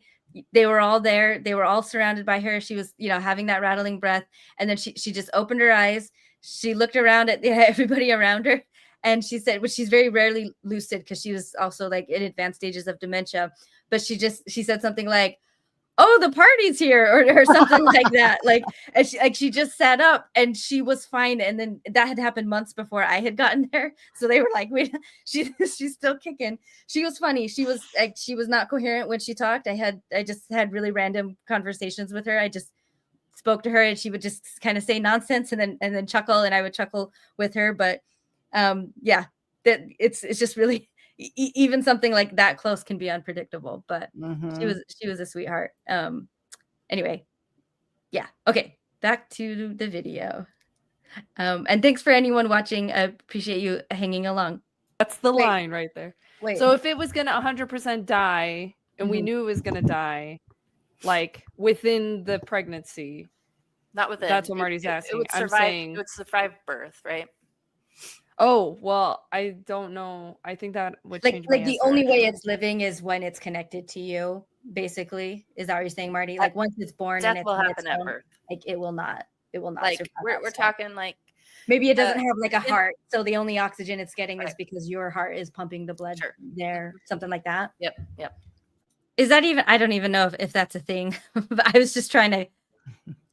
Is that like something like they don't have a heart or a functioning heart? And I don't know. I don't even know. Well, they could have a heart that won't work outside the uterus, but like usually you can have have a brain, like a higher brain. Maybe you just have a brain stem.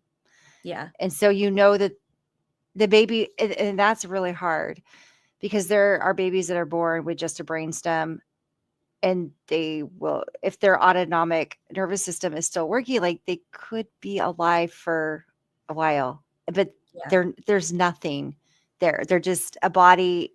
I mean, I don't want to say there's nothing there because that's taking someone else's experience away, like their family that care for them for however long. Right. But they're never going to get better, and they are going to expire.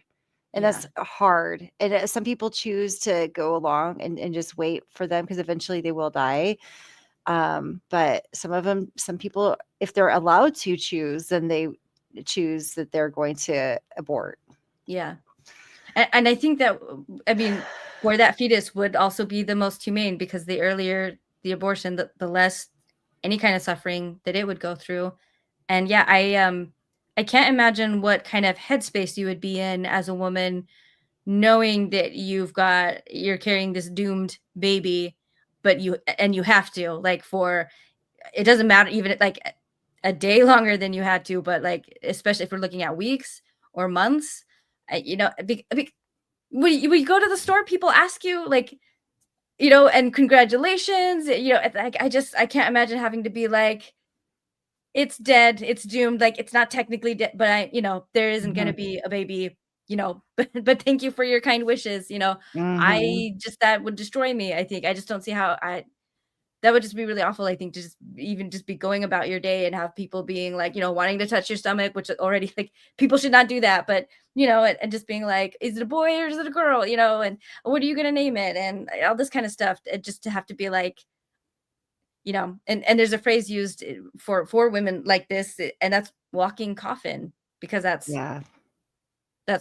what they are. And again, there's always the further along, the more risk to the mother. So yeah. Some deformity that is I guess make it so I might have to fetus think can't more live. about that, because I think let's talk about informed consent a little bit, because I would think in this situation I would want a lot of information, any information available possibly available, because the information that I have in my head, that if I was in either of your shoes, again, that's just me projecting what I think I would do. When you have a pregnancy that's not viable, or it's not going to survive past birth, the first of all, the chances of it actually dying sometime in the pregnancy earlier is a lot higher for non-viable pregnancies.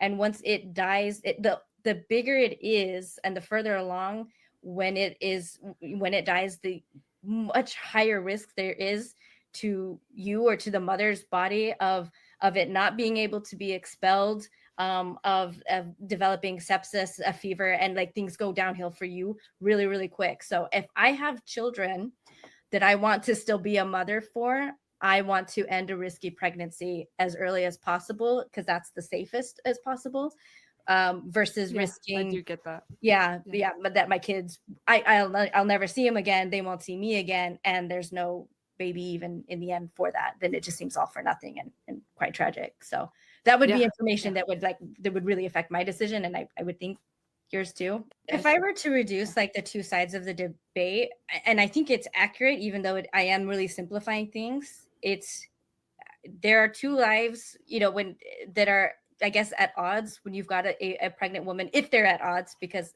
obviously for a wanted pregnancy, there's no issue here.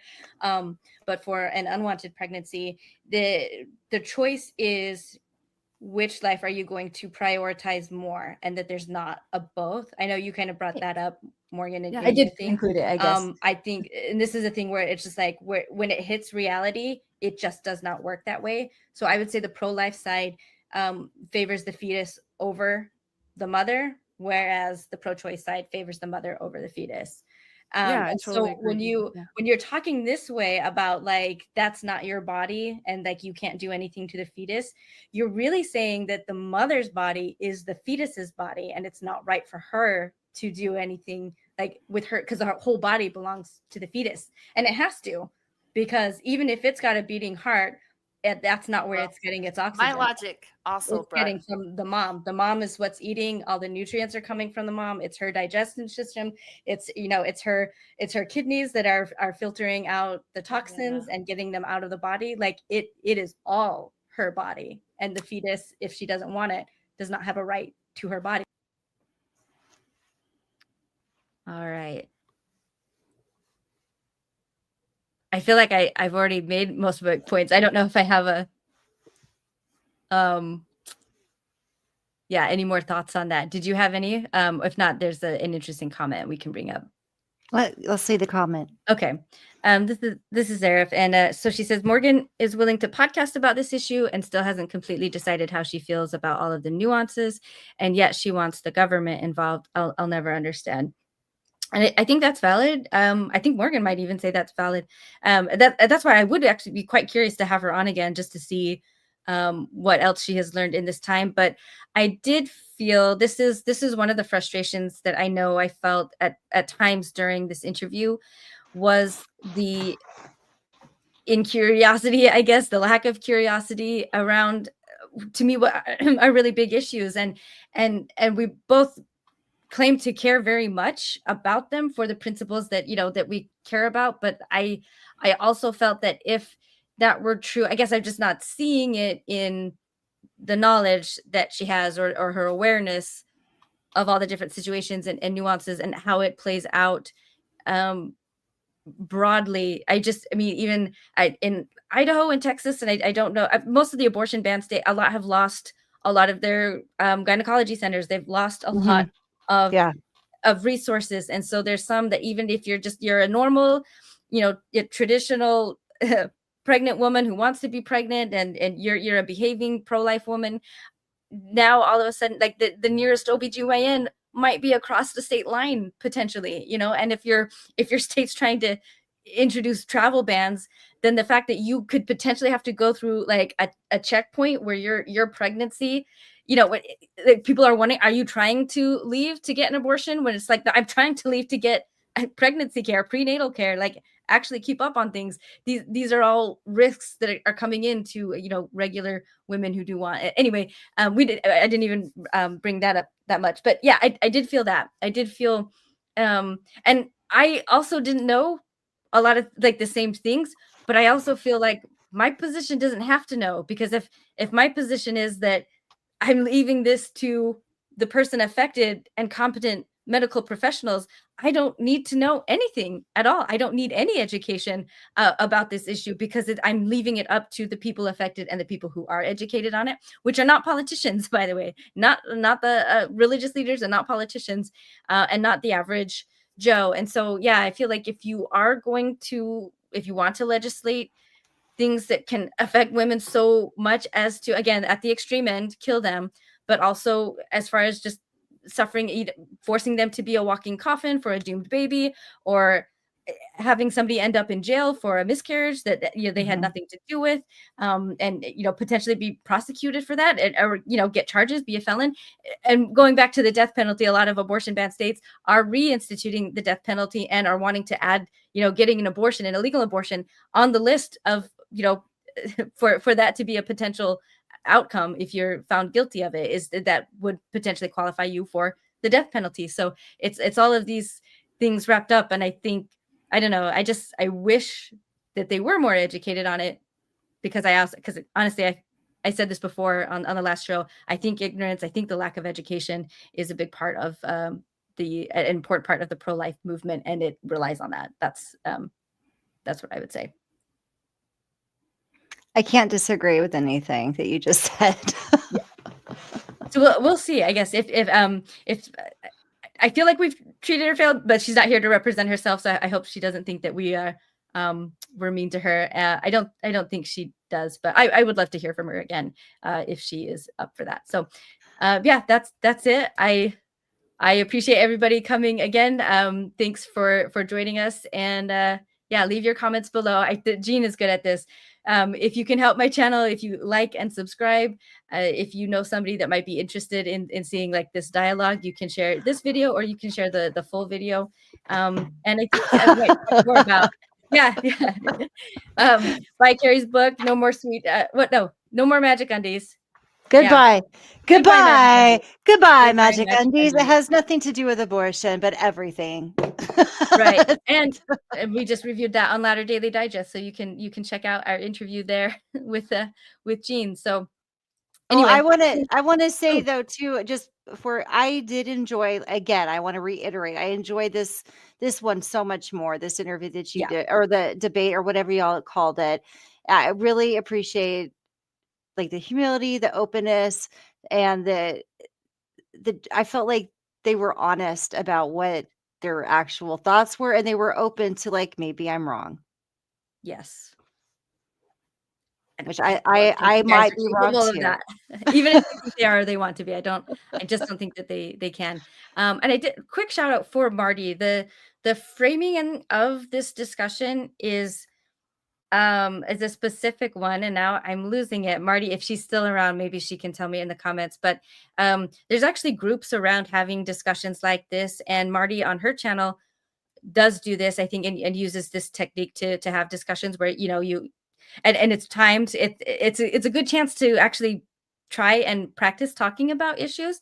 There are a lot of local chapters on it, so I'll see if I can get the information for that and put those in the links. 3 question, yes, Jean got it. I think that's what it is.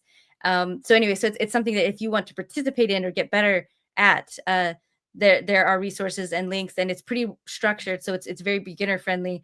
And because of Marti, I did actually end up joining one for my local area just once, but it was quite interesting, and I participated. So yeah, thank you very much for bringing that up. Any other final thoughts before we let everyone go? All right, it's been great. Okay, see you next time. Thanks for your support, everyone. Talk later.